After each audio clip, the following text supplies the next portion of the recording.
aí, vocês estão animados para mais uma aula? Então, vem comigo! Vamos estar trabalhando bem juntinho, você e eu. Ó, vai lá e pega esse livro aqui, de Natureza e Sociedade, e nós vamos estar trabalhando bem juntinho. Tá certo? Nós vamos estar trabalhando bem juntinho, eu e você. Ah, gente, não esquece dos seus materiais, tá?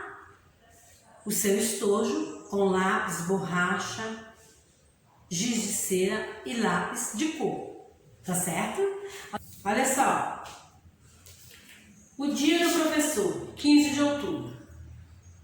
A professora merece essa festa. Pinte a cena abaixo com carinho. Olha só, é essa atividade aqui, tá certo? Então você vai estar colorindo, você vai estar pintando. Capricha na pintura, hein? Sabe o que você pode fazer depois? Olha só, tirar uma foto bem pertinho assim da sua atividade e está enviando para a Tia Maris, no zap da Tia Maris, tá certo? Que a Tia Maris vai querer ver essa atividade bem caprichada. Tá certo, gente? Ó, não esquece, hein? Tirar foto bem juntinho assim, depois que você tiver pintado, tá certo?